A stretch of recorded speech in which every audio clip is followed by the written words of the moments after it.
Planejar é muito bom, mas o bom mesmo é executar o plano, né?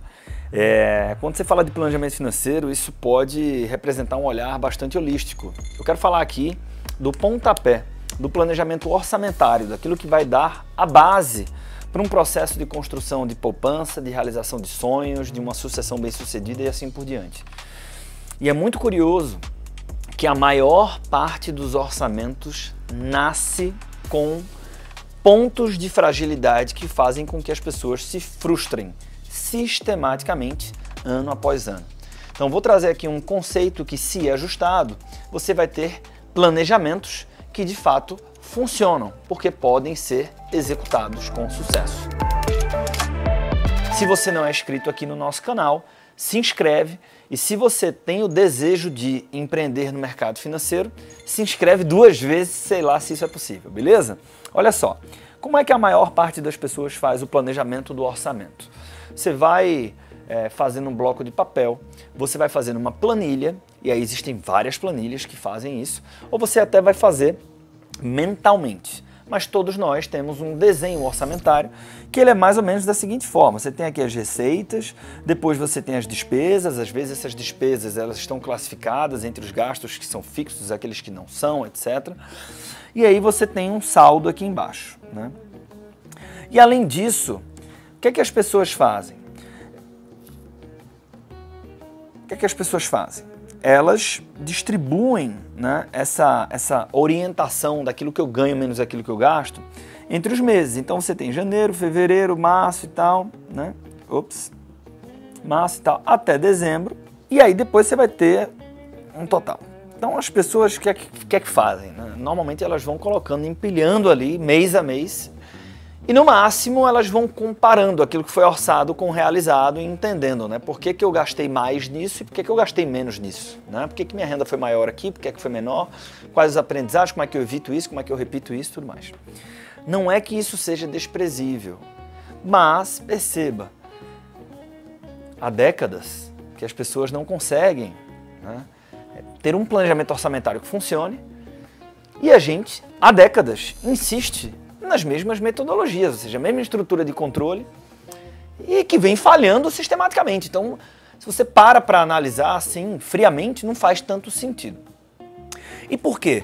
Porque este formato, essa estrutura tem um vício de origem, que é o ponto de fragilidade orçamentária que eu comentei no início do vídeo, que faz com que as pessoas olhem de forma equivocada, com a leitura equivocada tomem decisões equivocadas, e aí nascem com o planejamento do orçamento que já está furado. Não tem como dar certo.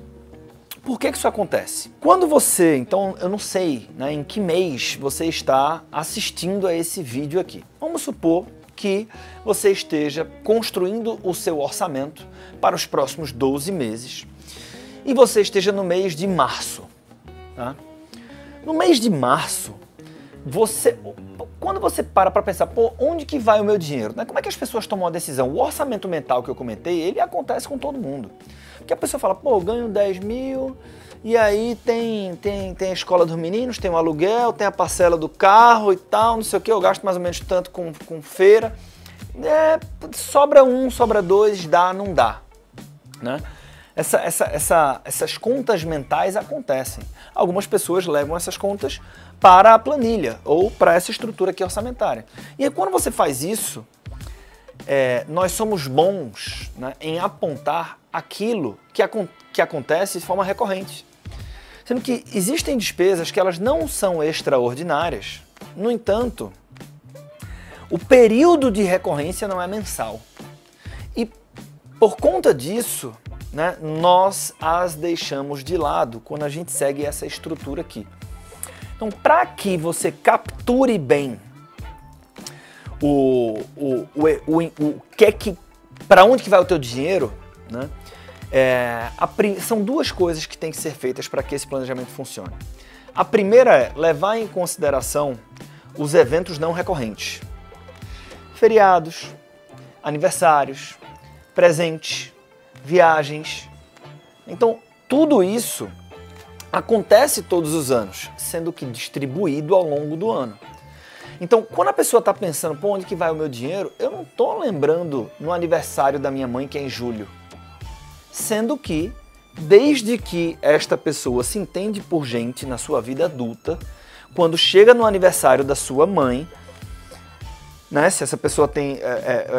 eu vou presentear a minha mãe, né, se a mãe for viva nesse exemplo aqui. Então, esse presente vai ter um custo. Então, se nos últimos 5 anos, no aniversário da minha mãe, em julho, eu comprei um presente de aproximadamente R$200, nesse ano, quando chegar o mês de julho, próximo do aniversário da minha mãe, eu vou comprar um presente para presentear a minha mãe, e isso vai consumir meu orçamento.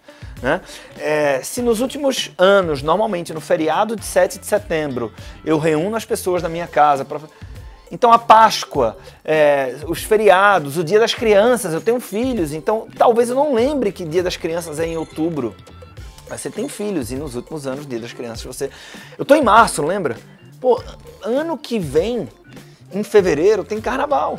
Eu não vou pensar no carnaval agora, porque o carnaval já passou, mas só que todos os anos, em fevereiro, no carnaval, eu tenho gastos que só acontecem ali, porque eu tenho um período que eu não trabalho e que eu quero curtir.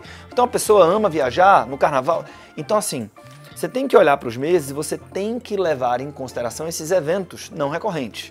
O ideal, inclusive, é que você faça o apontamento. Então, por exemplo, para viagens e feriados, coloca lá todas as datas comemorativas de todos os feriados do ano. Você vai dizer, não, esse aqui eu não vou viajar, vou me segurar. Então, pô, Natal não tem o que fazer, eu vou ter muitos presentes no Natal.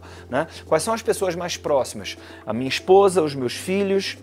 os meus irmãos, os meus pais, essas pessoas eu vou presentear. Inclusive, das pessoas do seu primeiro núcleo ali, sua esposa, seu marido, seu filho, vai ter alguma festa? Porque se tiver festa também vai ter gasto. Se tiver gasto, consome orçamento. Então, essa é uma primeira coisa que tem que ser feita para que o planejamento do orçamento funcione. E a segunda, que é onde todo mundo erra, né, é considerar isso aqui. Ó. Tudo isso aqui, né, só funciona se você considerar o famoso efeito caixa. Né? Quem trabalha com consultoria financeira empresarial entende isso aqui muito bem. Uma coisa é o resultado financeiro, outra coisa é o resultado econômico. Uma coisa é a geração de caixa, outra coisa é a geração de lucro. Uma coisa é a história que nos conta DRE, outra coisa é a história que nos conta o fluxo de caixa. A empresa pode, por exemplo, vender R$1 milhão, ter custos e despesas de 900 mil, reportar um lucro de 100 mil, 1 milhão menos 900, e ainda assim quebrar. Pô, como é que a empresa vai quebrar reportando lucro? Né? Por conta do caixa. Né? Se ela vende R$1 milhão e vai receber em 10 vezes, e esses 900 mil ela tem que pagar à vista, né? Apesar de contabilmente ter um lucro de 100 mil, eu tenho uma restrição de caixa e eu posso até quebrar no limite. Né? Então, é lógico que eu dei um exemplo aqui só para ser bastante didático, mas com as pessoas físicas a mesma coisa acontece. Né? Essa história de que, não, pô, o orçamento é simples, é só você gastar menos do que você ganha. E aí a pessoa gasta menos do que ganha e chega no dia 20 e tem que entrar no cheque especial, mas eu não estou entendendo nada. Eu gastei 4 mil, eu ganho 5 e no dia 20 eu entrei no cheque especial. Por quê? Né? Por conta do efeito caixa. Então, quando eu vou comprar o presente da minha mãe de R$300, se eu compro isso em março, mas eu compro em 3 vezes no cartão de crédito, eu tenho um impacto de R$100 no mês de abril, de R$100 no mês de maio, R$100 no mês de junho. Né? De tal maneira que a decisão de março, ela compromete minha capacidade de consumo e minha capacidade de poupança daqui a 3 meses. Inclusive, em março, pode ser que eu gaste 3 mil, tendo uma renda líquida de 5. No entanto, eu tenho muita dificuldade financeira porque eu estou pagando parcelas de decisões financeiras que aconteceram lá atrás. Então, o bom planejamento de orçamento, ele leva em consideração o efeito caixa. Pois bem, existem outros detalhes para que você faça um bom planejamento do orçamento e, sobretudo, aquele que funciona na vida real. Eu falei agora, por exemplo, da renda, tem muitas pessoas que erram a mão porque mentalizam a sua renda bruta, tomam decisões com base nesta âncora, mas, na verdade, entre a renda bruta e a renda líquida, muitas vezes tem uma distância muito grande. Tenho que conhecer minha renda líquida. Mas, bem, esses dois elementos aqui, né, os gastos não recorrentes, mas que a gente sabe que eles vão acontecer em algum momento ao longo do ano, e também o efeito caixa, se você incorpora isso naquela estrutura tradicional, você já vai ter um planejamento financeiro que começa a funcionar na vida real. E para fechar esse vídeo aqui, além de pedir para você compartilhar, porque tem muita gente que precisa dessa leitura aqui, tá? E se inscrever no canal caso não seja inscrito ainda, eu vou dizer o que é que você pode fazer com esse conteúdo. são 3 coisas. A primeira delas, você pode aplicar isso na sua vida.